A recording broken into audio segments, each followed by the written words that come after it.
Ini bagi pendapat apa?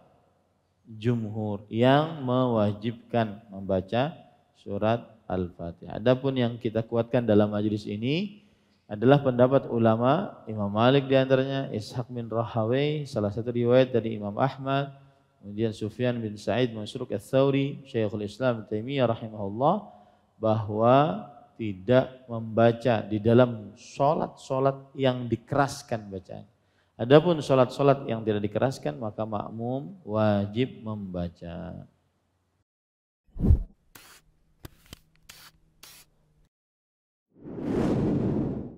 Assalamualaikum warahmatullahi wabarakatuh.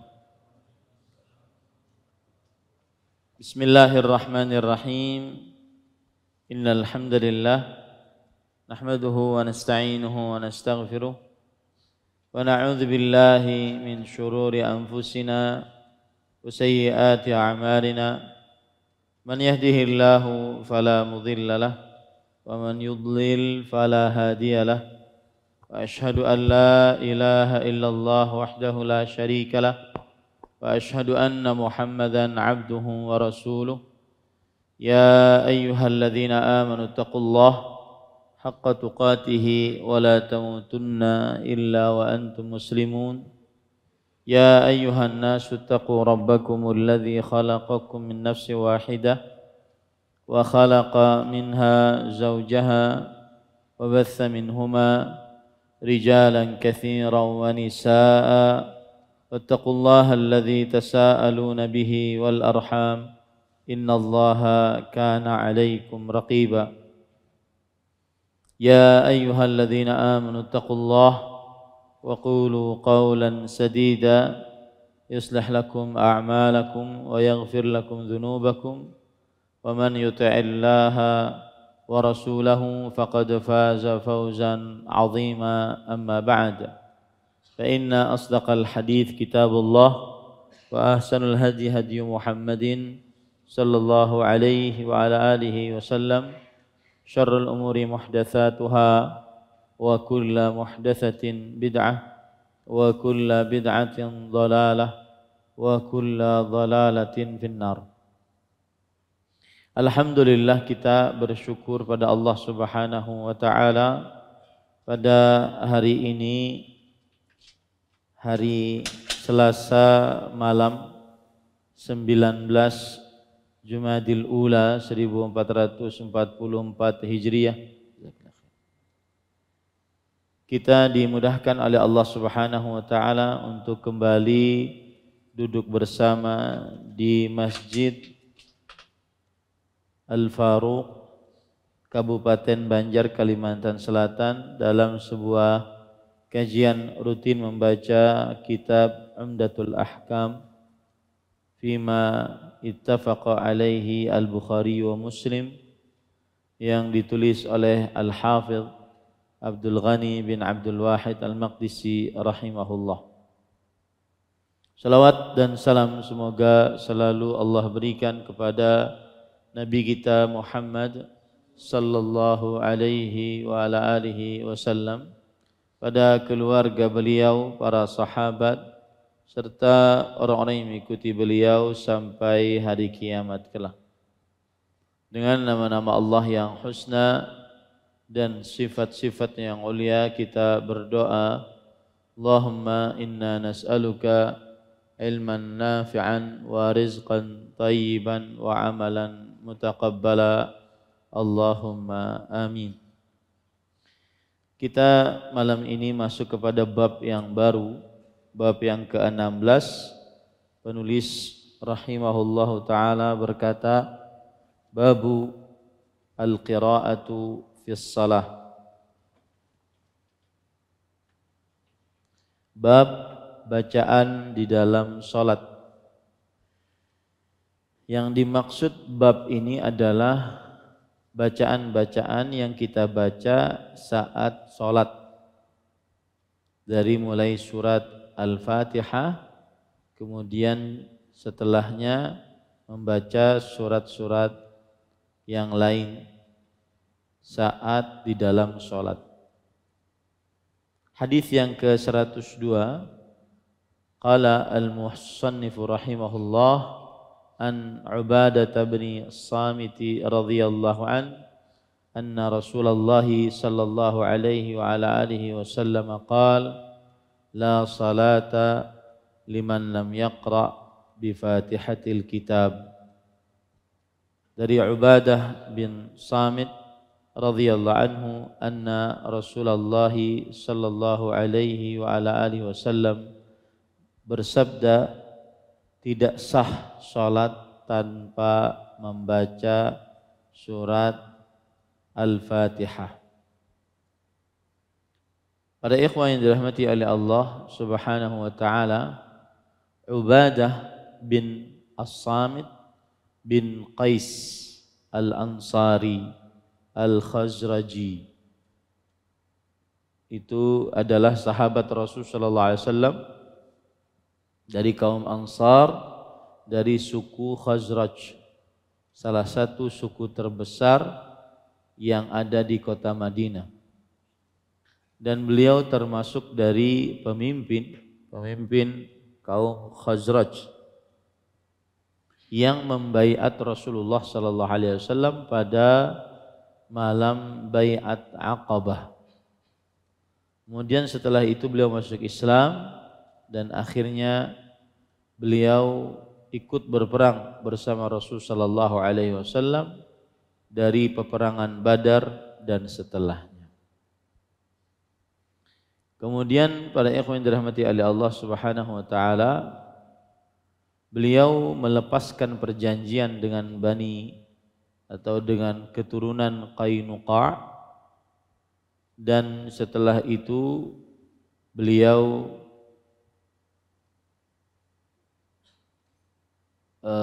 membela Allah dan Rasulnya sallallahu alaihi wasallam ketika suku Qainuqa membatalkan perjanjian damai dengan Rasulullah sallallahu alaihi wasallam. Umar bin Khattab radhiyallahu anhu ketika menjadi khalifah Amirul Mukminin, maka beliau mengutus Ubadah bin Samit bersama Mu'adz bin Jabal dan Abu Darda ke negeri Syam untuk mengajari mereka Al-Quran dan juga memahamkan kepada mereka perkara-perkara agama. Lalu Ubadah bin As-Samit bin Qais Al-Ansari pun tinggal di Palestina, dan beliau adalah orang yang pertama kali menjadi pemimpin, hakim atau gubernur yang mengurus di Palestina, dan beliau meninggal di kota Ramlah pada tahun 34 Hijriah. Itu sedikit tentang biografi dari Ubadah bin As-Samit radhiyallahu anhu. Ubadah bin As-Samit radhiyallahu anhu meriwayatkan bahwa sesungguhnya Rasul sallallahu alaihi wasallam bersabda, tidak sah salat tanpa membaca Al-Fatihah. Baik. Dari hadis ini kita ambil beberapa permasalahan. Yang pertama yaitu hukum membaca surat Al-Fatihah bagi orang yang sholat. Maka terjadi ikhtilaf di antara para ulama rahimahumullahu ta'ala, dan pendapat yang dikuatkan adalah membaca surah Al-Fatihah adalah wajib dan merupakan rukun dari rukun-rukun salat. Tidak sah salat tanpa surat Al-Fatihah, tanpa membaca surat Al-Fatihah. Dan ini adalah pendapat jumhur, mayoritas para ulama. Dan dalil yang dipakai adalah hadis yang kita baca ini. La salata liman lam yaqra bi Fatihatil Kitab. Tidak sah salat bagi siapa yang tidak membaca surat Al-Fatihah. Hadis yang lain sebagai dalil tentang wajibnya membaca surah Al-Fatihah di dalam salat dan dia adalah rukun salat, yaitu hadis riwayat Muslim dari sahabat Nabi Abu Hurairah radhiyallahu an. Beliau berkata, Rasulullah sallallahu alaihi wa alihi wasallam bersabda, "Man shalla salatan lam yaqra fiha bi ummil Qur'an, fahiya khidaj thalathan ghairu tamam." Yang artinya, siapa saja yang sholat dengan sholat apapun, ia tidak membaca di dalamnya Ummul Quran. Ummul Quran adalah nama lain dari surat Al-Fatihah. Al-Fatihah mempunyai banyak nama, di antaranya Al-Kafiyah, Ummul Quran, Al-Fatihah, Al-Mani'ah, dan seterusnya.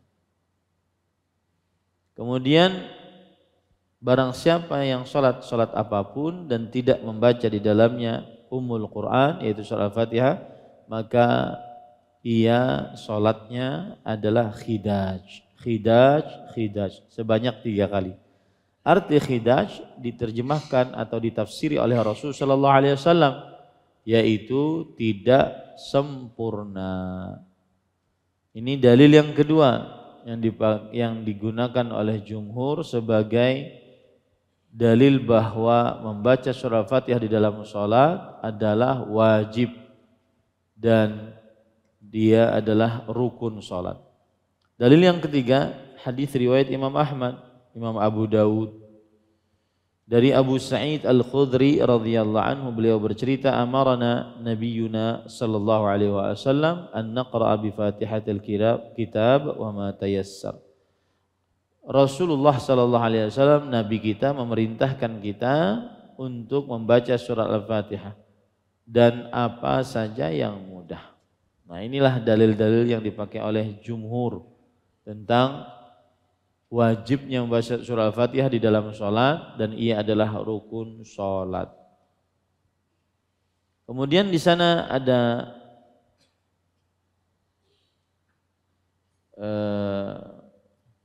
pendapat yang lain, seperti yaitu pendapat Imam Abu Hanifah rahimahullah yang mengatakan bahwa membaca surah Al-Fatihah yang wajib hanya pada 2 rakaat pertama dan dia bukan syarat sahnya sholat. Adapun 2 rakaat yang terakhir tidak wajib. Jika dia ingin membaca surah Al-Fatihah bisa, jika dia ingin membaca tasbih juga bisa, jika ingin membaca atau tidak membaca surah Al-Fatihah juga tidak mengapa. Tetapi wallahu alam, pendapat yang dikuatkan tadi adalah pendapat jumhur bahwa membaca surah Al-Fatihah hukumnya wajib. Baik. Hukum membaca surah Al-Fatihah bagi makmum di belakang imam. Nah, ini permasalahan yang lain. Memang dia adalah permasalahan yang bercabang dari yang pertama tadi.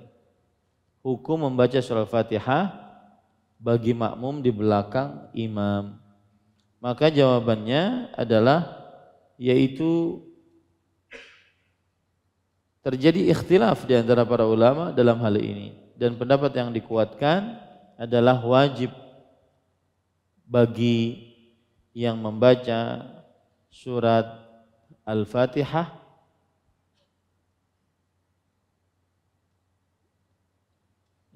wajib membaca surat Al-Fatihah atas makmum di setiap rakaat yang dikeraskan. Setiap rakaat yang dikeraskan. Ya. Adapun yang tidak dikeraskan, maka mendengarkan saja apa yang dibaca oleh imam.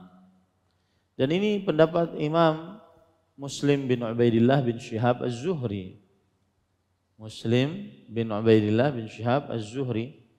Dan pendapat Imam Malik, pendapat Abdullah bin Al-Mubarak, kemudian salah satu riwayat dari pendapat Imam Ahmad, kemudian pendapat Ishaq ibn Rahawai, kemudian ini adalah pendapat yang dipilih oleh Syekhul Islam Ibn Taimiyah rahimahullah, bahwa makmum tidak membaca bersama imam kecuali hanya di dalam sholat-sholat yang rahasia saja.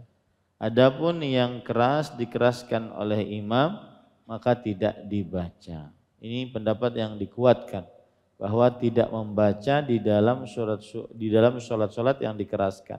Seperti subuh, rakaat pertama, rakaat kedua, kemudian ini makmum tidak membaca.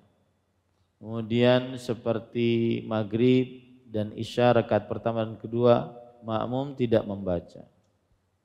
Kemudian juga salat isya rakaat pertama dan kedua, makmum tidak membaca. Selainnya makmum membaca.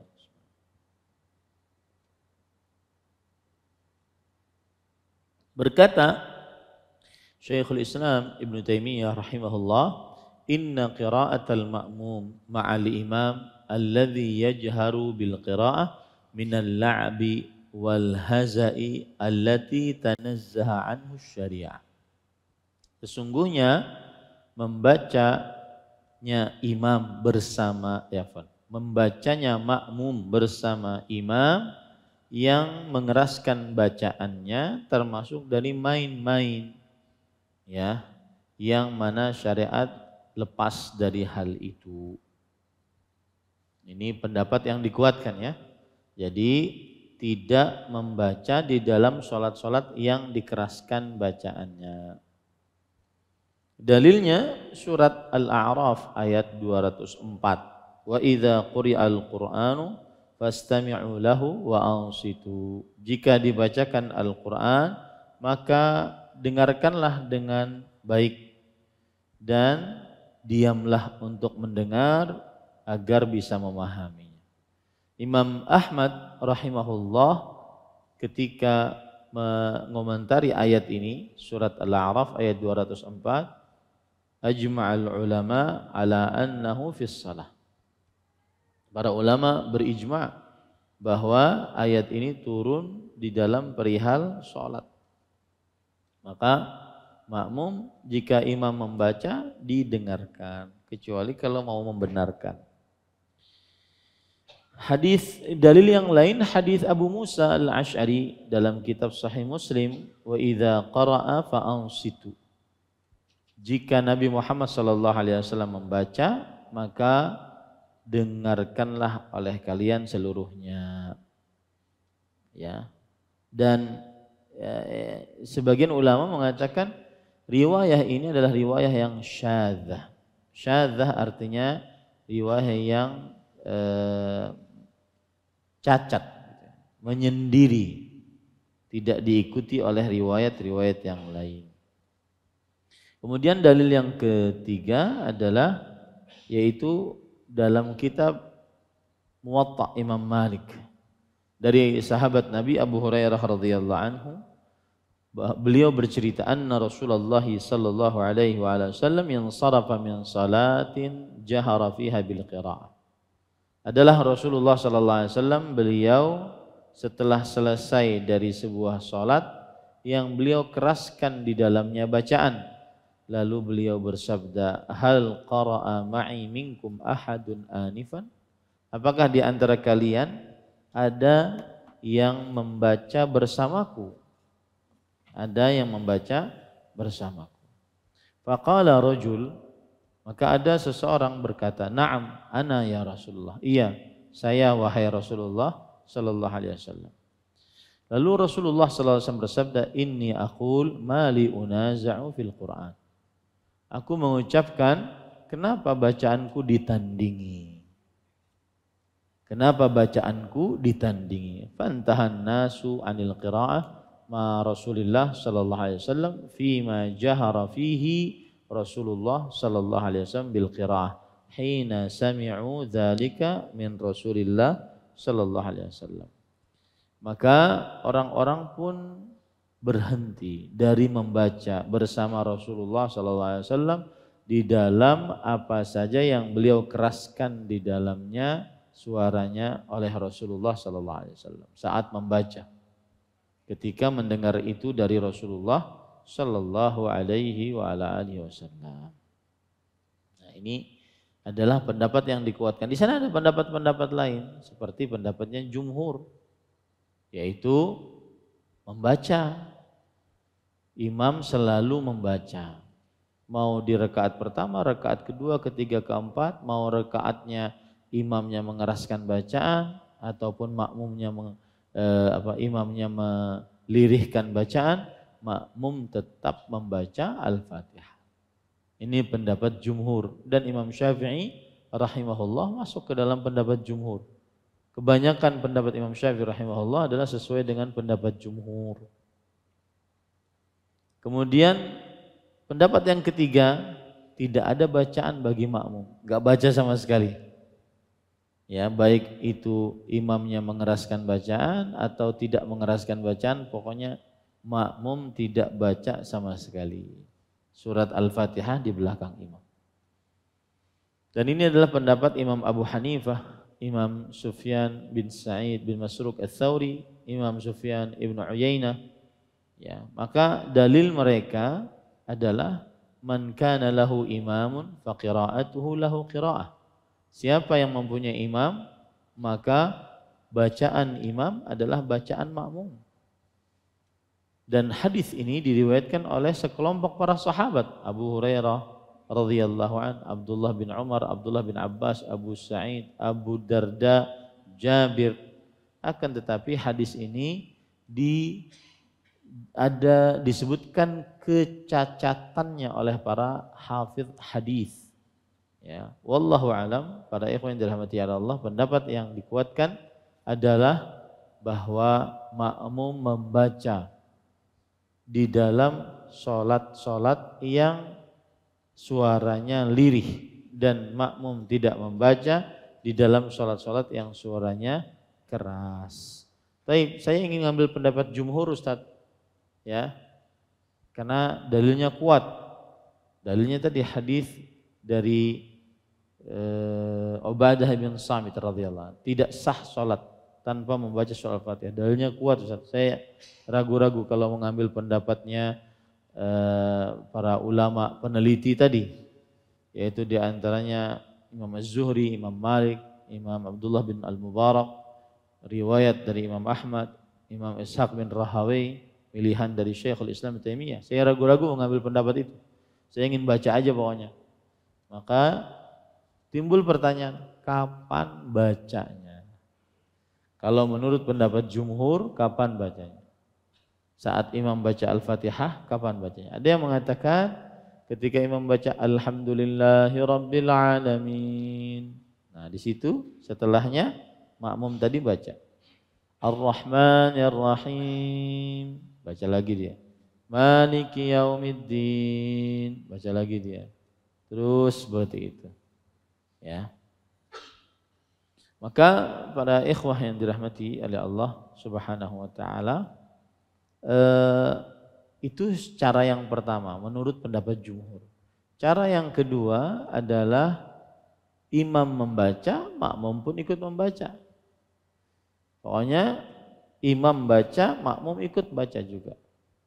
Ya. Jadi tidak ada batasan. Cara yang ketiga setelah waladhdallinnya imam. Waladhdallinnya imam. Ini bagi pendapat apa? Jumhur yang mewajibkan membaca surat Al-Fatihah. Adapun yang kita kuatkan dalam majelis ini adalah pendapat ulama Imam Malik diantaranya, Ishaq bin Rahawai, salah satu riwayat dari Imam Ahmad, kemudian Sufyan bin Sa'id Masruq Ats-Tsauri, Syekhul Islam Taimiyah rahimahullah, bahwa tidak membaca di dalam salat yang dikeraskan bacaan. Adapun salat yang tidak dikeraskan, maka makmum wajib membaca. Kemudian selanjutnya, membaca surat Al-Fatihah wajib sempurna, tertib, dan berdasarkan ayat per ayat, kalimat per kalimat, huruf per huruf. Ya. Jadi berkata Syekh Al-Allamah Muhammad bin Shalih Al-Utsaimin rahimahullah dalam kitab beliau Asy-Syarhul Mumti', yaqra'uha kamilatan murattabatan bi ayatiha. Artinya hendaknya orang yang sholat membaca Al-Fatihah sempurna dan sesuai dengan urutan ayatnya. wa kalimatiha wa hurufiha, dan juga kalimat-kalimatnya, kata-katanya, dan juga huruf-hurufnya. Walau qara'a sitta ayatin minha faqat lam tasih. Kalau seandainya dibaca hanya 6 ayat saja tidak sah. Walau qara'a sab'a ayat lakin asqata ad-dhalin lam tasih. Kalau seandainya dia membaca 7 ayat tetapi ad-dhalinnya dia tidak baca, ghairil maghdubi alaihim, ad-dhalinnya dia enggak baca, maka ini tidak sah. Walau qara'a kullal ayat wa lam yasqut syai'an minal kalimat lakin asqata harfan mithla an yaqul siratal ladzina an'amta alaihim. Kalau seandainya dia membaca setiap ayat dalam surah Al-Fatihah, tidak ada satupun yang jatuh dari kata-katanya, akan tetapi dia menggugurkan satu huruf darinya, seperti mengucapkan siratal ladzina an'amta alaihim, maka di situ dia hanya membaca siratal ladzina an'ama alaihim, taknya hilang. Aturan an'amta menjadi an'ama alaihim, maka ini tidak sah. Ya, ini tidak sah. Walau akhlafal harakat fa innaha la tasih. Kalau seandainya harakatnya terbalik maka tidak sah. In kana lillahni yuhilul ma'na wa illa sah. Kalau seandainya merubah makna, kalau tidak merubah makna maka tetap sah saja. Walakin la yajuzu an yata'ammada al-lahna. Tetapi tidak boleh dia bersengaja untuk melakukan kesalahan dalam membaca surat Al-Fatihah. Mithalul ladzi yuhilul ma'ana an yaqra'a ihdina bi fathil hamzah li'anna al-ma'na yakhtalif.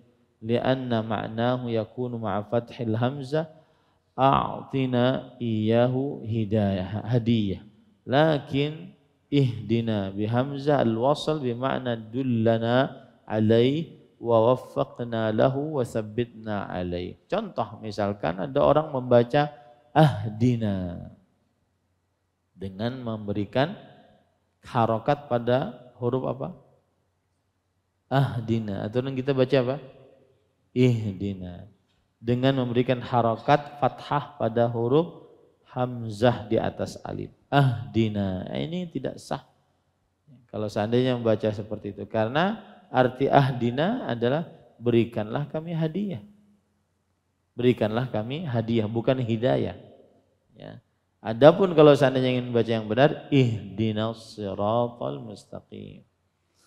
Walau qala siratal ladzina an'amta alaihim bi dhammit ta lam tasih li'annahu yakhtalif al-ma'na yakunu al-in'amu minal qari' wa laysa minallah. Kalau seandainya dia membaca siratal ladzina an'amta bi dhammit ta an'amtu siratal ladzina an'amtu, maka ini tidak sah baca surah Al-Fatihahnya. Karena dia sudah merubah makna, berarti yang memberi nikmat adalah yang membaca Al-Fatihah tadi, bukan Allah Subhanahu wa taala. Ya, ini hati-hati ya, berarti jangan sampai salah. Wa mithalul ladzi la yuhilul ma'na an yaqula alhamdi walau qala alhamdulillahi rabbil alamin biduni tasydidil ba lam tasih li'annahu asqata harfan li'anna al-harfal musyaddadah ibaratun ar-harfain. Kalau ada orang membaca alhamdulillahi rabbil alamin, maka ini tidak merubah makna. Kalau berubah makna itu baru yang tidak sah. Contoh misalkan ada orang baca alhamdulillahi rabbil alamin, rabbinya tidak pakai tasydid, sabdu, rabbil alamin, maka ini berarti dia sudah menggugurkan satu huruf, karena asal kata rabbi adalah rababa, ba-nya dua. Kalau dia cuma membaca Alhamdulillahi rabbil alamin, rabbil alamin. Tidak ada gunnahnya, tidak ada tasydidnya. Alhamdulillahi rabbil alamin, rabbil, rabnya, baknya ada tasydid, ada sabdunya. Kalau tidak ada sabdunya tidak sah Al-Fatihah. Alhamdulillahi rabbil alamin. Kenapa? Karena arti raba tanpa tasydid ini berbeda dan berbeda maknanya. Nah, bisa dipahami ya. Jadi membaca Al-Fatihah wajib sempurna, tertib dengan ayat-ayatnya, kata-katanya dan huruf-hurufnya. Tidak boleh dia tertinggal. Saya ulangi, kalau ada yang baca 6 ayat sah atau tidak? Tidak sah. Kemudian kalau seandainya dia baca 7 ayat tetapi dia tinggalkan ghairil maghdubi alaihim waladhdallin, enggak dia baca, sah atau tidak bacaan Al-Fatihahnya? Tidak sah. Ini 2 ya, 2. Kalau seandainya dia menutup huruf atau menggugurkan huruf 1 misalkan siratal ladzina an'ama alaihim, ya, dia an'amtanya tidak, an'ama alaihim, dia berarti gugurkan 1 huruf, ini juga tidak sah karena merubah makna. 3 sudah. Kemudian kalau seandainya dia mengatakan ahdina, ini tidak sah Al-Fatihahnya. Kenapa? Yang sah adalah ihdinas siratal mustaqim. Kemudian kalau seandainya dia membaca harakatnya salah dan merubah makna, siratal ladzina an'amtu alaihim, apalagi an'amti alaihim, nah ini tidak sah Al-Fatihahnya.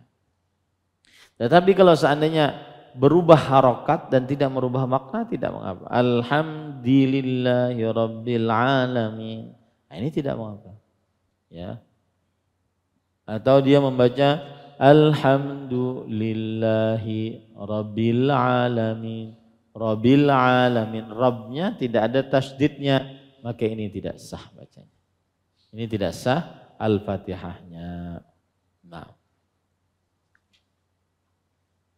bisa dipahami ya. Baik, kita baca hadis yang selanjutnya, yaitu hadis dari Abu Qatadah Al-Ansari radhiyallahu anhu. Saya bacakan hadisnya.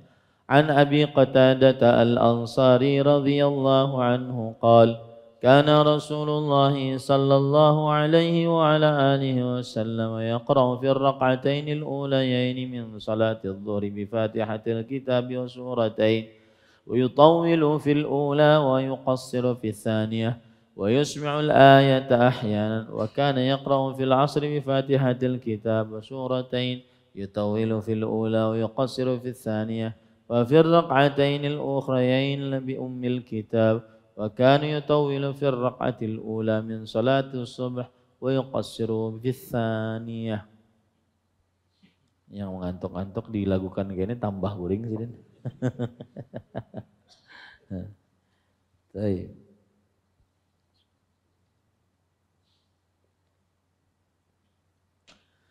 Abu Qatadah Al-Ansari radhiyallahu anhu mengatakan Rasulullah sallallahu alaihi wasallam pernah membaca Al-Fatihah dan 2 surat dalam 2 rakaat pertama salat zuhur.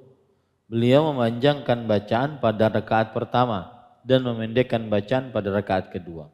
Pada 2 rakaat yang lain beliau membaca Al-Fatihah. Pada salat subuh beliau membaca bacaan pada rakaat pertama dan memendekkan bacaan pada rakaat kedua. Baik. Para ikhwan yang dirahmati oleh Allah, poin pertama dari hadis ini sebagai penjelasan adalah biografi sahabat yang meriwayatkan hadis ini. Beliau adalah Abu Qatadah. Abu Qatadah sudah lewat pembahasannya pada hadis yang ke-91 ya. Baik. Abu Qatadah Al-Ansari adalah namanya Al-Harith bin Rib'i Al-Ansari Al-Khazraji. Ini juga dari kaum Ansar, dari suku Khazraj. Beliau mengikuti peperangan Uhud dan peperangan-peperangan setelahnya. Jadi perang Badar beliau tidak ikut. Mungkin karena umur belum sampai. Dan beliau disebut sebagai Farisu Rasulillah sallallahu alaihi wasallam. Ahli berkuda, pasukan berkudanya Rasulullah sallallahu alaihi wasallam. Dan yang menarik adalah ketika Abu Qatadah Al-Ansari radhiyallahu anhu bersafar bersama Rasulullah sallallahu alaihi wasallam, maka Nabi Muhammad sallallahu alaihi wasallam miring kepalanya karena ngantuk, karena beliau melakukan perjalanan tetap berjalan walaupun sampai malam. Ya, maka beliau tidur di atas ontanya. Abu Qatadah menyangganya dengan badannya. Ketika terbangun, dan itu dalam waktu yang lama. Ketika terbangun, Rasulullah SAW bersabda, mulai kapan engkau di sini menyanggaku? Kemudian Abu Qatadah menjawab, mulai malam semalaman tadi. Maka Rasulullah SAW bersabda, hafizakallah bima hafizta nabiyya. Semoga Allah menjagamu sebagaimana engkau telah menjaga nabinya. Kemudian beliau wafat di kota Madinah pada tahun 54 Hijriyah. Ini adalah Abu Qatadah Al-Ansari. Nama lengkapnya tadi siapa? Al-Harith bin Rib'i. Nama lengkapnya adalah Al-Harith bin Rib'i. Sudah adzan belum? Hah? Belum ya. Baik. Kemudian pada ikhwan yang dirahmati oleh Allah, Abu Qatadah Al-Ansari radhiyallahu anhu mengatakan, Rasulullah sallallahu alaihi wasallam membaca Al-Fatihah dan 2 surat dalam 2 rakaat pertama salat zuhur. 2 rakaat pertama itu maksudnya rakaat pertama, rakaat kedua. Berarti beliau baca Al-Fatihah, baca surat, baca Al-Fatihah, baca surat. Rakaat pertama seperti itu, rakaat kedua seperti itu. Nah, yutawwilu fil ula. Nah, ini yang penting. Beliau memanjangkan bacaan pada rakaat pertama. Wa yuqassiru fis tsaniyah, dan memendekkan bacaan pada rakaat yang kedua. Beliau memanjangkan rakaat yang pertama dan memendekkan rakaat yang kedua. Wa yusmi'ul ayata ahyanan wa kana yaqra'u fil 'asri bil Fatihatil kitab wa surataini yutawwilu fil ula wa yuqassiru fis tsaniyah. Kemudian pada 2 rakaat yang lain beliau membaca Al-Fatihah. Ya.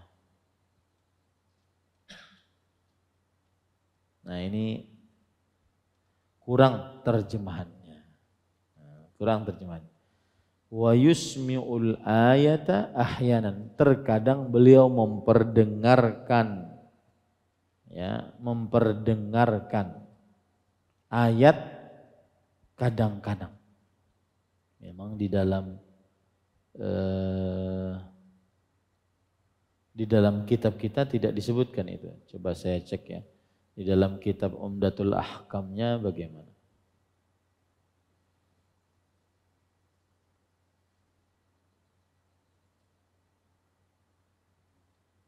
Sebentar.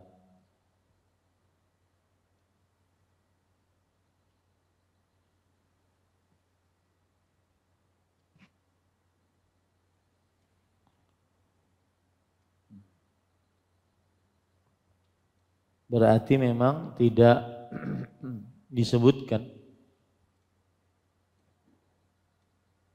Kalau di dalam buku yang atau kitab yang saya pakai sebagai pensyarahnya, yaitu Miskul Khitam di Syarhi Umdatul Ahkam, ini disebutkan ada ayatnya, ada hadisnya berbunyi begini, yaitu beliau Rasulullah SAW membaca di 2 rakaat pertama dari sholat zuhur Al-Fatihah lalu surat, Al-Fatihah lalu surat.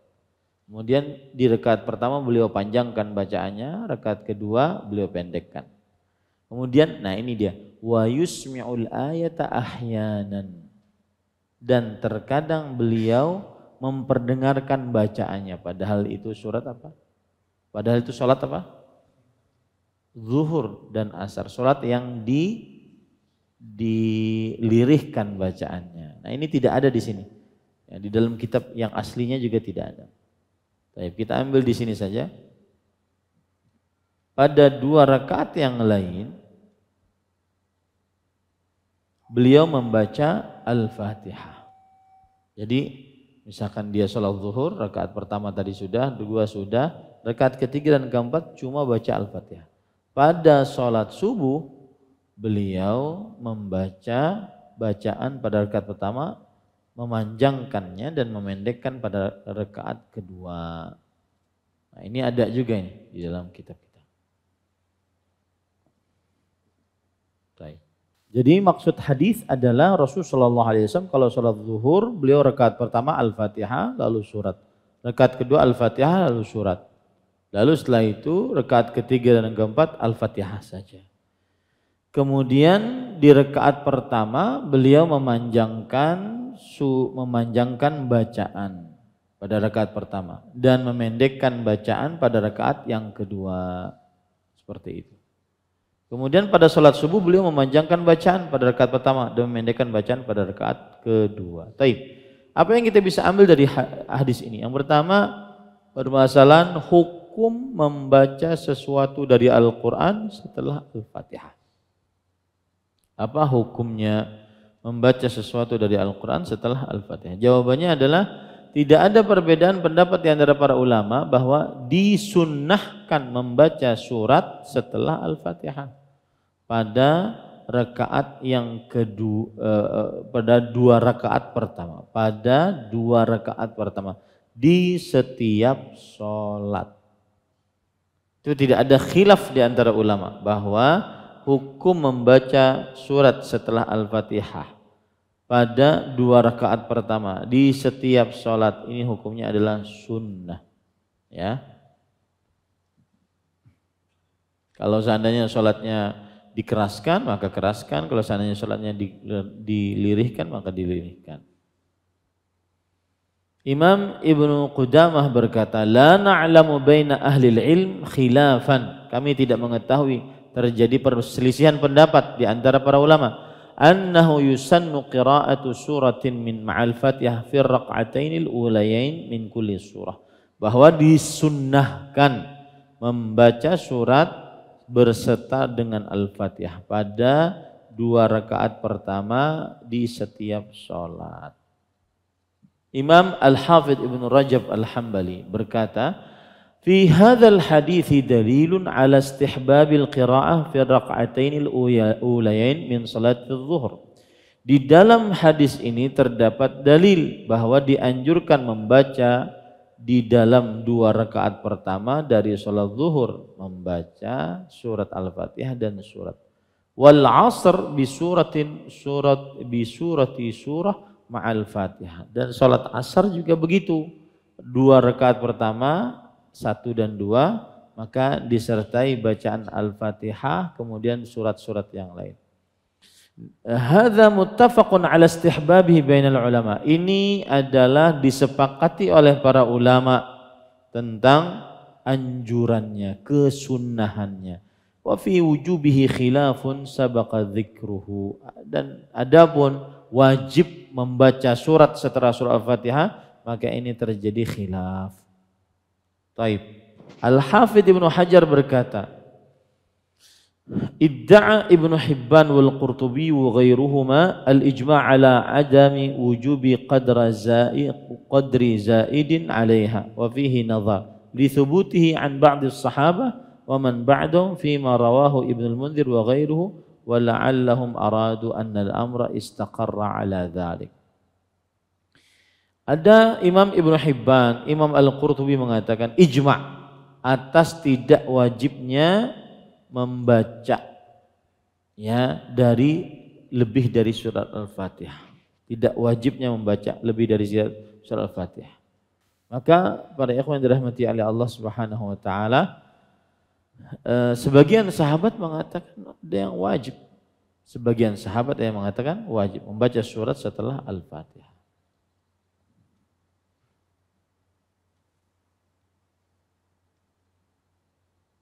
Baik.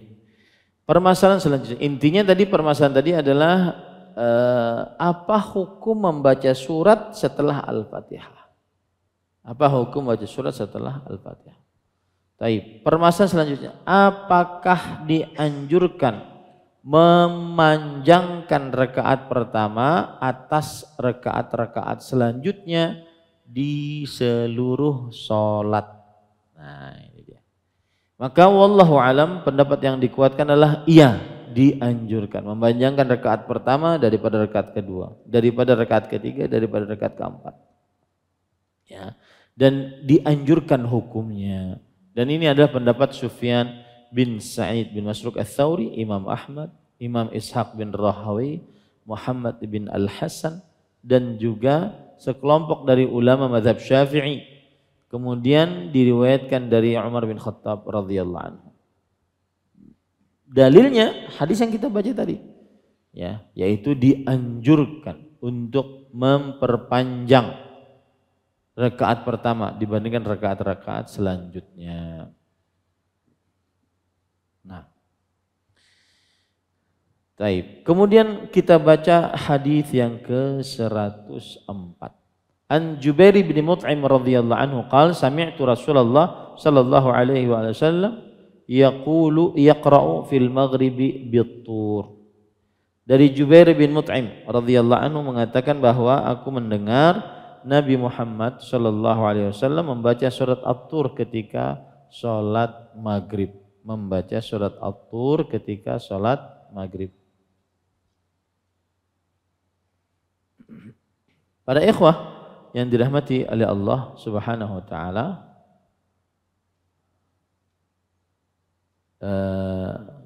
di sini Jubair bin Mut'im radhiyallahu anhu. Siapa itu Jubair bin Mut'im radhiyallahu anhu? Para ikhwan yang dirahmati oleh Allah Subhanahu wa taala, Jubair bin Mut'im radhiyallahu anhu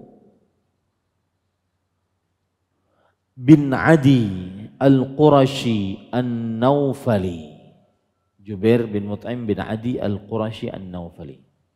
Dan beliau termasuk sahabat Nabi yang sangat pintar tentang nasab orang-orang Quraisy dan orang-orang Arab. Ya. Jubair bin Mut'im berkata, "Akhadtu an-nasaba an Abi Bakr as-Siddiq radhiyallahu anhu. Qadima 'ala Nabi sallallahu alaihi wasallam fi fida'i asra Badr." Fasami'ahu yaqra'u bit-tur. Aku mengambil ilmu nasab ini dari Abu Bakar As-Siddiq radhiyallahu anhu. Kemudian setelah itu Jubair bin Mut'im menemui Rasulullah sallallahu alaihi wasallam untuk menebus tawanan perang orang-orang yang berperang di peperangan Badar. Kemudian kata Jubair bin Mut'im, aku mendengar Rasulullah sallallahu alaihi wasallam membaca surat At-Tur. Nah, ini Jubair bin Mut'im radhiyallahu anhu. Baik. Apa pelajaran yang kita bisa ambil dari hadis Jubair bin Mut'im? Yang pertama, salat maghrib adalah salat yang dikeraskan bacaannya, rakaat yang kedua dan pertama dan kedua. Bahwa salat maghrib adalah salat yang dikeraskan bacaannya. Dalilnya yang kita baca ini, kemudian juga dalilnya adalah ijma' kaum muslimin dan diamalkan oleh kaum muslimin tersebar di seluruh dunia bahwa salat maghrib salatnya dikeraskan bacaannya, rakaat pertama dan rakaat kedua. Kemudian permasalahan selanjutnya adalah apa tingkatan yang paling rendah dalam mengeraskan bacaan. Ini kan kalau imam kan pakai pembesar suara, tapi apa tingkatan paling rendah dalam mengeraskan bacaan?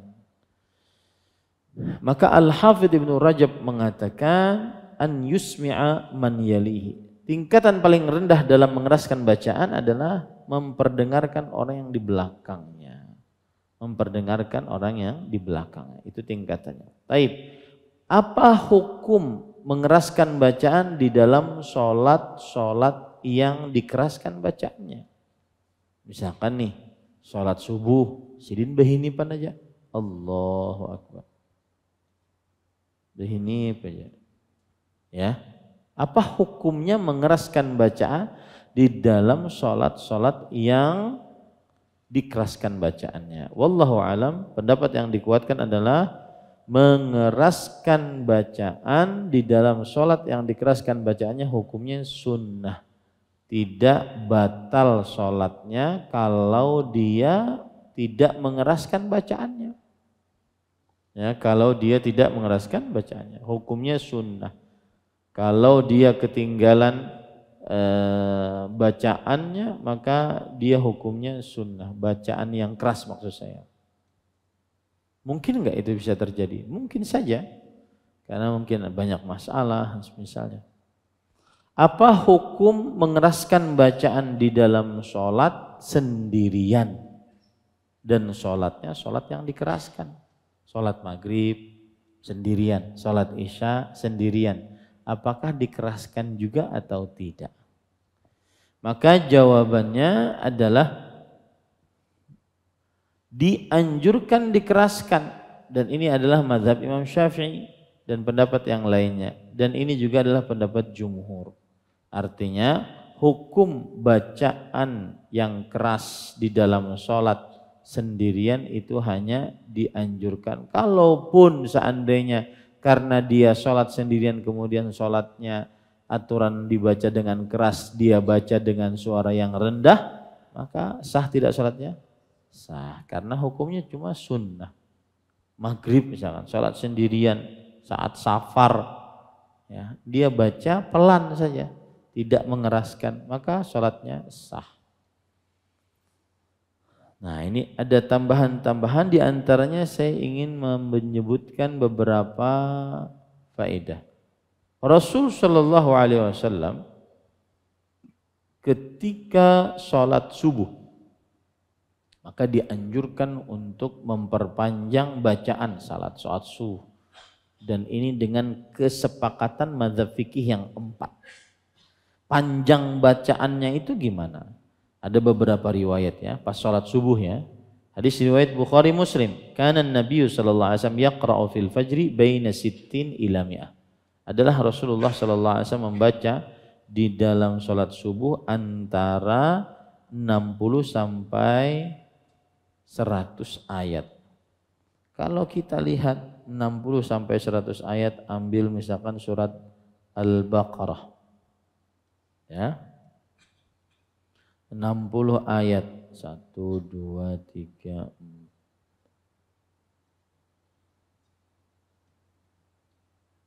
Itu sekitar 1,5 juz. Salat subuh itu paling rendah, 1/2 juz. Ustaz, mana 1/2 juz saya? Salat subuh. Ya. 1/2 juz itu paling minim sudah. Lebihi kada apa-apa. Ditinggal jamaah pian. Ya, itu Rasulullah SAW seperti itu. Kemudian juga ada hadis riwayat Imam Muslim dari Jabir bin Samurah, anna Nabi SAW kana yaqra'u fil fajr Qaf wal Qur'anil Majid. Surat Qaf. Ya. Surat Qaf. Fakanat salatuhu ba'du ila takhfif. Tetapi setelah itu beliau meringankan bacaannya. Qaf. Surat Qaf. Itu kalau kita lihat surat Qaf berapa ayat? Sebentar ya.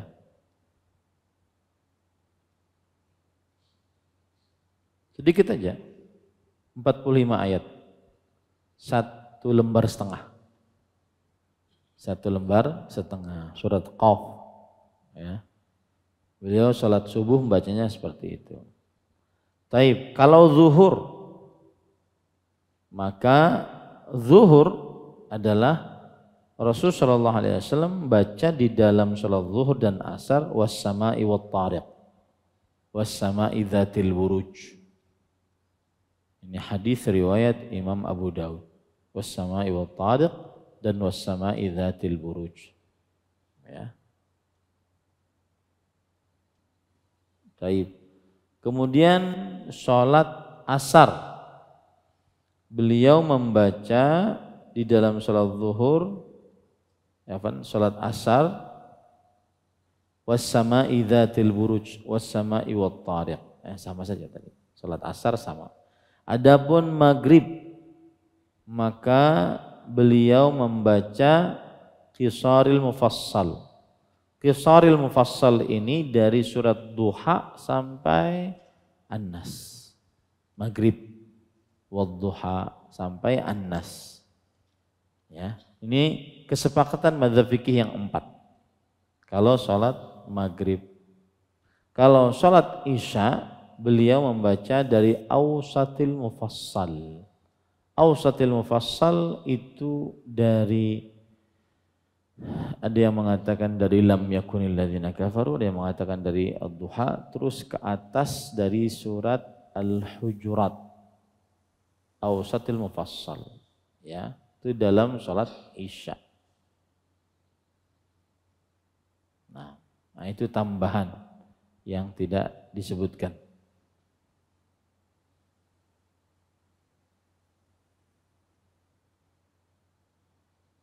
Baik, itu dulu kita selesai karena tidak cukup waktunya.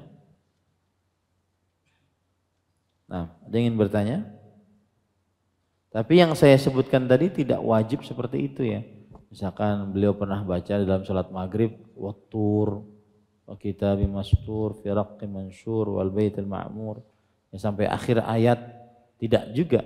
Tetapi dari wadduha sampai An-Nas, atau dari lam yakuni sampai An-Nas. Itu namanya qisarul mufassal, surat-surat pendek yang ayat-ayatnya pendek. Di sana ada awsatil mufassal, yaitu surat-surat pendek yang di sana ada ayat-ayatnya juga pendek, tapi suratnya agak panjang. Itu dimulai dari wadduha ke atas sampai surat Al-Hujurat kalau tidak salah. Baru setelah itu tiwalal mufassal. Tiwal mufassal adalah dari surah Al-Baqarah dan yang panjang-panjang itu. Ya, wallahu a'lam. Nah, ada yang ingin bertanya? Nah, jazakallah khair. Nah, silakan. Perkara yang saya tanyakan ini perkara menjalin jari jemari, tasyibik. Nah, kalau seseorang itu sudah berudu, kemudian dia hanya menunggu waktu sholat, ini perkara yang dilarang. Nah, ya, larangan ini apakah merusak sholatnya atau sholatnya itu tidak sah? Demikian Ustaz, terima kasih. Taib. Ada hadis tentang adab keluar menuju masjid, bahwa tidak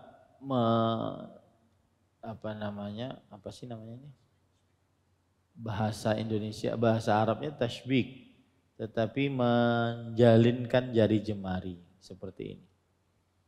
Dari mulai mau ke masjid sampai selesai dari masjid. Dari hadis riwayat Imam Abu Dawud dari Abu Thumamah Al-Hannad, anna Ka'b bin Ujrah adrakahu wa huwa yuridul masjid, adraka ahaduhuma sahibahu wa qala fawajadani wa ana mushabbikun biyadayya fanahani an dhalik wa qala inna Rasulullah sallallahu alaihi wasallam qala idza tawadda ahadukum fa ahsana wudu'ahu thumma kharaja 'amidan ila masjid fala yushabbikanna yadayhi fa innahu fi shalah. Dari Ka'ab bin Ujrah, beliau mendapati Abu Thumamah Al-Hannad. Waktu itu mau pergi ke masjid. Kemudian ada temannya dan temannya itu melakukan tashbik. dengan kedua tangannya. Lalu Ka'ab bin Ujrah radhiyallahu anhu melarangku. Kemudian beliau berkata, Rasulullah SAW bersabda, jika salah seorang di antara kalian berwudu, lalu dia sempurnakan wudunya, lalu dia keluar bermaksud ke masjid, maka janganlah dia menjalinkan jari jemarinya, sesungguhnya dia sedang di dalam sholat. Hadis ini memberikan dalil bahwa larangan melakukan tasbik pada jari jemari saat pergi menuju masjid ya untuk sholat. Kenapa? Karena orang yang pergi menuju masjid untuk sholat sama dengan hukum orang yang di dalam sholat. Kita baca keterangan para ulama rahimahumullah akan hal ini. Imam Al-Khattabi berkata, tashbikul yadi huwa idkhalul asabi'i ba'dhiha fi ba'd. Tashbik tangan artinya memasukkan jari jemari kepada jari jemari yang lainnya. Ya, kepada jari jemari yang lainnya. Wa qad yaf'aluhu ba'dun nasi 'abathan. Dan sebagian manusia melakukannya hanya karena sia-sia saja. Wa ba'dhum liyafriqa asabi'ahu indama yajiduhu minat tamaddud fiha. Sebagian untuk menggerepokkan tangannya. Wa rubbama qa'ada al-insan fashabbaka baina asabi'ihi wahtaba biyadayhi. Dan kadang-kadang ada sebagian orang kalau lagi sholat malah dia menggerepokkan tangannya. Baik itu saat turun dari sholat, saat bangun dari sholat, untuk menggerepokkan itu. Yuridu bihil istirahah, ingin agar lebih lemas gitu. Wa rubbama istajlaba bihin naum, dan terkadang mendatangkan tidur. Fayakunu dzalika sababan linqidha'i tuhurihi. Maka itu menyebabkan batalnya bersucinya. Artinya karena dia mengantuk gara-gara tadi ya, menggerepok-gerepokkan tadi, akhirnya kan badannya lemas seperti orang habis diurut gitu ya. Akhirnya ketiduran. Itu yang menyebabkan akhirnya batal wudunya dan dia tidak sadar. Faqila liman tatahhara wa kharaja mutawajjihan ila shalah la tashbika baina asabi'ik. Maka dikatakan bagi siapa yang bersuci dan ingin menuju sholat, maka tidak boleh dia mentasbik tangannya. Lianna jami'a ma dzakarnahu min hadhil wujuh ala ikhtilafihima la yulaimu syai'un minas salah wa la yushakilu halal musalli. Karena yang sudah kita sebutkan ini tidak cocok dilakukan ketika sholat, ya, ketika sholat.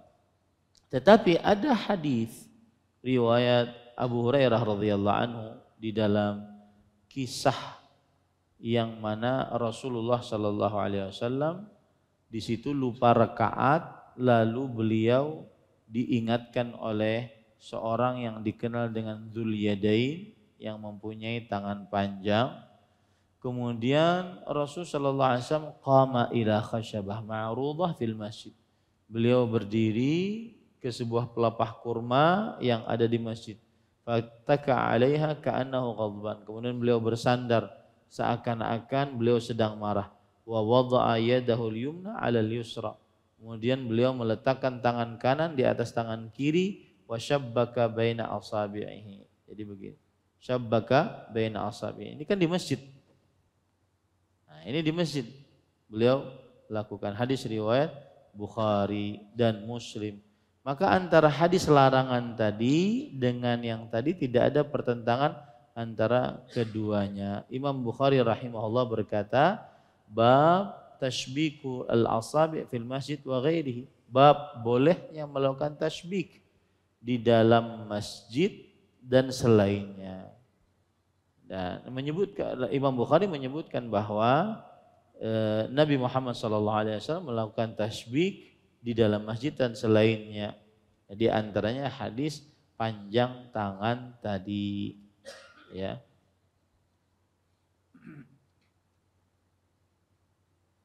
Nah, Al-Hafidh Ibnu Hajar war riwayah allati fiha an-nahi an dzalik ma dama fil masjid dha'ifah kama qaddamna. Riwayat yang mengatakan diharamkan untuk bertasbih untuk menunggu salat ini lemah sebagaimana yang sudah disebutkan. Kata Al-Hafidh Ibnu Hajar Al-Asqalani rahimahullahu taala. Nah, ini jadi pertama riwayatnya lemah, yang kedua kalaupun riwayatnya sahih yang terlarang adalah untuk sesuatu yang tidak penting saat sholat dilakukan. Seperti mau bangun kemudian rek gitu. Jadi asal hukumnya begini saja ya tidak apa-apa. Mungkin Sid melihat ulun kayak ini kata. Ya. Maka tidak mengapa karena riwayatnya lemah. Yang kedua adalah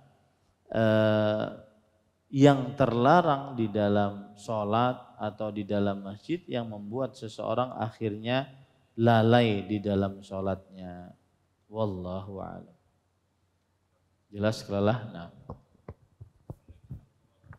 Waalaikumsalam. Ada 3 pertanyaan. Yang pertama, hukum bacaan Alhamdulillahirabbil alamin. Sering dengar bisa jadi makmum gitu. Yang kedua, bolehkah apa hukumnya bacaan sholat Fatihahnya terdudi, misalnya qul ya ayyuhal kafirun dulu baru Al-Fatihah. Yang kedua, yang ketiga, ketika imam yang diam tadi kan ketika sholat subuh, apakah itu boleh ditegur atau tidak dan bagaimana cara menegurnya? Aturannya kan sholatnya dibaca nyaring, ternyata imamnya diam, jadi boleh ditegur atau tidak dan bagaimana cara menegurnya? Terima kasih. Baik. Bismillah, alhamdulillah. Yang pertama, kalau ada orang baca Alhamdulillahirabbil alamin, tidak merubah makna, tetapi lebih baik yang jadi imam yang fasih bacaannya, tapi dia tidak merubah makna, maka boleh sah salatnya, maksudnya bukan boleh sah salatnya gitu. Kemudian yang kedua adalah apa tadi? Membaca surat sebelum Al-Fatihah. Jawabannya adalah mungkin di pending dulu ini. Saya belum pernah bahas ini. Yang tepuh huruf ini. Ya. Karena pada dasarnya dia baca Al-Fatihah. Meskipun tepuh huruf. Tapi ulun kadawani menjawab. Nah, yang ketiga, ya, kalau imamnya aturan sholat subuh dengan dikeraskan, kemudian ternyata tidak dikeraskan, imamnya bihinif saja. Cara menegurnya bagaimana? Maka jawabannya adalah tidak ditegur. Tidak ditegur. Karena tadi sholatnya tetap sah kalau seandainya dia tidak mengeraskan bacaan. Wallahu a'lam. Yang ditegur itu yang ada riwayatnya adalah apa? Yang salah bacaan, yang lupa bacaannya. Nah, itu yang ditegur. Ada orang sholat, qul ya ayyuhal kafirun la a'budu ma ta'budun wa la antum 'abiduna ma a'budu wala ana 'abidum ma 'abadtum wala antum 'abiduna ma a'budu wala ana 'abidum ma 'abadtum wala antum ulang. Habis itu muyak yang makmum di belakang dilakumin aja gini sudah. Ini makmumnya batal salatnya. Itu kejadian nyata itu. Ulun dikisahkan Ustaz Khairullah. Jadi ada di sebuah masjid, si fulan ini hendak benar tarus jadi imam. Tapi orang-orang yang masjid tahu bacaan, kualitas bacaan sidin, jadi kada diberi jadi imam. Qaddarallah, imam yang ratib, yang biasa, garing, belakas sidin ke muka. Nah, kejadiannya seperti itu. Kada dapat lakumnya. Subhanallah. Ya. Dilakumin aja gin sudah jar. Batal itu yang mengatakan itu batal. Ya. Baik. Apabila kita masuk salat berjamaah yang dibaca keras dan imam sudah selesai membaca Al-Fatihah, apakah kita dianjurkan membaca sendiri atau tidak? Maka jawabannya adalah seperti yang saya ungkap tadi. Kalau menurut pendapat yang dikuatkan di majelis ini, apa? Tidak membaca.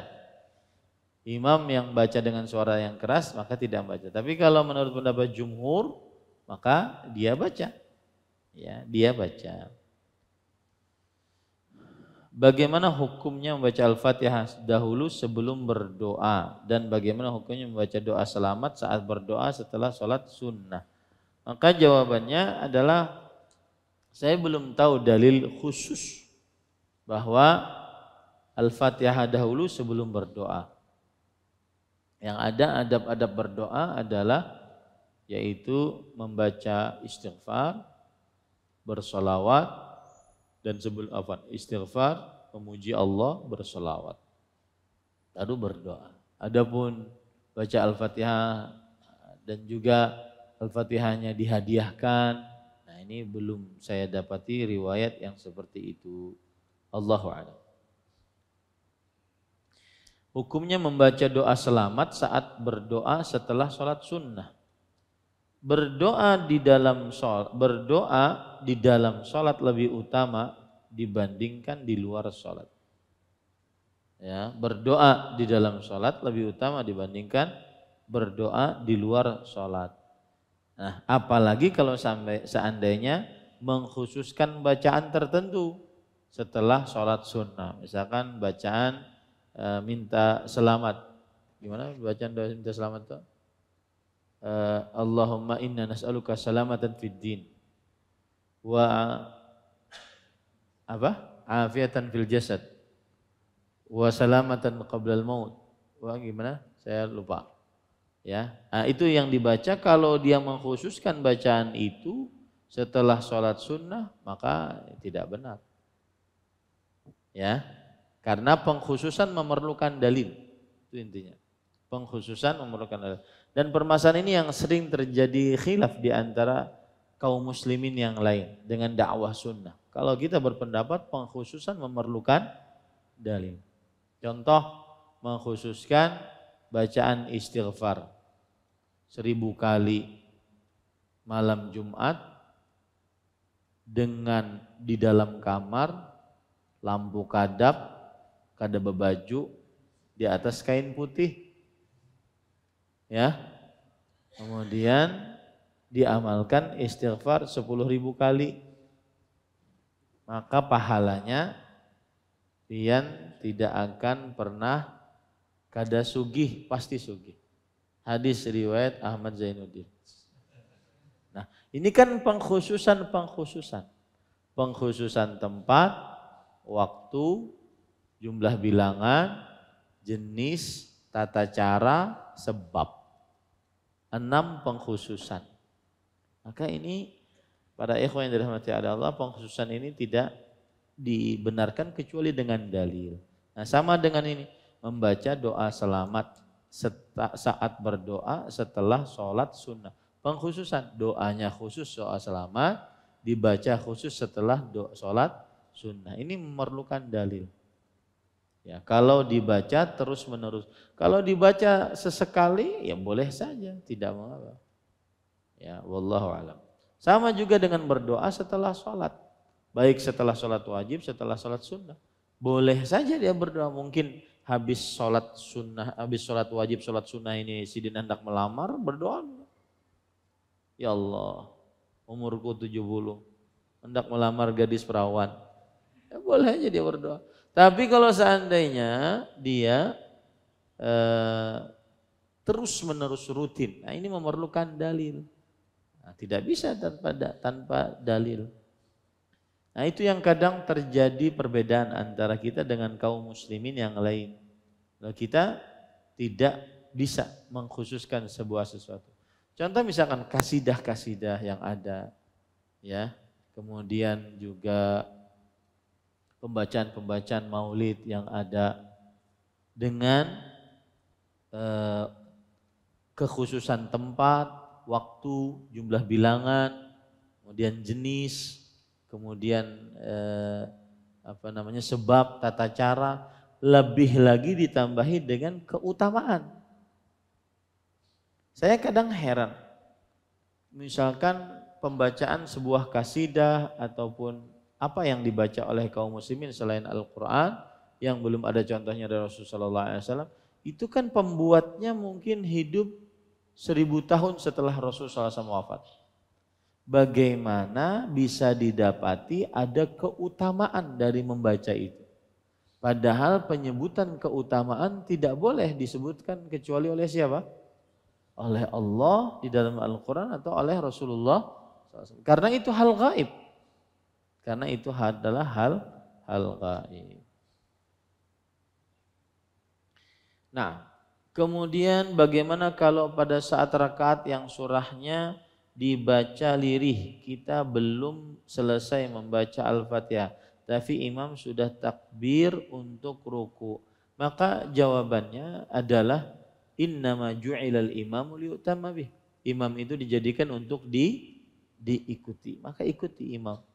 Ya. Al-Fatihah kita belum selesai, Ustaz. Maka qiraatul imam, qiraatul ma'mum. Bacaan imam, bacaan makmum. Imam yang menanggung bacaan makmum. Wallahu a'lam. Makanya kan pernah kita bahas di sini tasbih ketika ruku, ketika sujud. Maka sebagian ulama fikih mengatakan berapa? 5. Agar yang baru bergerak dari si makmum yang baru bergerak sama dengan si imam. Ya, sama dengan si imam. Apa perjalanan family gathering misal? Kalau di sini ke pantai, keluar kota termasuk safar, apa perlu membaca doa safar dan apakah sholatnya dijamak atau diringkas atau tetap sholat seperti kita biasa sholat? Terima kasih Ustaz. Jazakallahu khairan. Tergantung family gathering itu, tahu lah Bian. Family gathering itu perjalanan keluarga gitu lah. Misalkan ada family dari pengurus Masjid Al-Faruq, ayo kita berjalanan kemana? Ke Tangkisung, ke mana gitu. Nah kalau seandainya family gatheringnya itu adalah di lapangan bola 17 Mei, 17 lapangan bola Banjarmasin ini, di situ pian berkemahan. Nah itu sholatnya tetap aja tidak dijamak, tidak ada qasar, karena boleh mengqasar sholat itu saat safar, ya. Jadi dilihat apakah kita sedang safar atau tidak, ukurannya sedang safar atau tidak. Kalau tidak safar maka tidak boleh diqasar. Nah, adapun menjamak sesuai dengan keperluan, apakah perlu atau tidak, sulit atau tidak, ya, sangat memerlukan atau tidak. Tapi qasar harus safar. Kalau tidak safar tidak qasar. Allah berfirman, "Idza darabtum fil ardh falaysa 'alaikum junahun an taqsuru minas shalah." Jika kalian bepergian di bumi maka tidak mengapa kalian mengqasar salat. Bagaimana sikap kita apabila bermakmum dengan imam yang bacaan Al-Fatihahnya merubah makna? Apakah perlu kita betulkan atau keluar membatalkan salat? Keluar, batalkan salat. Ya. Karena tidak sah bacaan Al-Fatihahnya. Tapi kalau seandainya dibetulkan, kemudian dia memperbaiki, maka bisa saja seperti itu. Tapi susah kan? Kadang-kadang imamnya di belakang, ya tahu makmumnya di belakang imamnya, yang salah jauh dari si makmum. Makmum mau memberitahukan, sedangkan makmum yang lain juga tidak memberitahukan. Susah. Wallahu a'lam. Ketika hendak sujud setelah i'tidal, yang mana didahulukan? Mendahulukan lututkah dan telapak tangankah? Jawabannya adalah tidak ada khilaf di antara para ulama. baik yang mendahulukan lutut atau mendahulukan telapak tangan, dua-duanya sah sholatnya. Gak ada khilafnya. Lalu mana yang lebih utama Ustaz? Yang lebih utama Allah alam, pendapat yang dikuatkan adalah mendahulukan kedua telapak tangan agar tidak seperti onta turun. Onta turun itu lututnya dulu, ya. Baru setelah itu, yang penting ontanya turun, tangannya kan di dalam. Nah, lututnya dulu dia turun. Maka jangan sampai seperti onta turun. Sebagaimana hadis Rasul Sallallahu Alaihi Wasallam. Dan ini khilaf di antara para ulama, ya, khilaf di antara ulama. Tetapi dalam permasalahan khilaf boleh dia menguatkan salah satu pendapat dan mengatakan pendapat yang lain lemah, tapi tidak boleh dia menyesatkan. Ya, tidak boleh dia menyesatkan. Sama dalam kasus kunut, boleh dia mengatakan bahwa yang berkunut adalah bid'ah, pendapat Imam Abu Hanifah, tapi tidak boleh menyesatkan. Menyesatkan yang kunut pasti masuk neraka. Enggak boleh. Ini khilaf di antara ulama. Siapa yang mengambil pendapat disyariatkan seperti Imam Syafi'i, maka dia mengerjakannya. Siapa yang tidak, seperti Imam Ahmad dan juga Imam Abu Hanifah, dia tidak mengerjakan. Tapi jangan sampai memvonis penghuni neraka, amalan penghuni neraka, ini tidak boleh. Tapi boleh dia menguatkan salah satu pendapat. Sama dengan kasus ini seperti ini tadi. Ya. Bangunnya juga begitu. Kalau turunnya kan terjadi khilaf, tangan kah atau lutut kah? Bangunnya juga begitu. Yang lebih dahulu bangun lutut kah atau tangan kah? Nah, itu khilaf juga di antara ulama. Dan sama para ulama bersepakat yang lebih mendahulukan lutut ataupun telapak tangan, kedua-duanya apa? Sah salatnya. Nah, tapi kalau ingin Ustaz pendapat yang dikuatkan apa? Maka yang dikuatkan adalah telapak tangan. Kenapa? Karena agar tidak seperti fala yabruk kama yabrukul ba'ir, kata Rasulullah SAW. Maka janganlah dia duduk sebagaimana duduknya onta, yaitu lutut terlebih dahulu. Wallahu alam. Cukup kiranya ini yang bisa kita sampaikan. Subhanakallah bihamdik, asyhadu an la ilaha illa anta astaghfiruka wa atubu ilaik. Wa sallallahu nabiyana Muhammad walhamdulillahi rabbil alamin. Wassalamualaikum warahmatullahi wabarakatuh. Terima kasih. Jazakumullah khairan wa barakallahu fikum. Video ini dibuat atas partisipasi dari donasi Anda. Semoga menjadi amal jariah bagi Anda semuanya.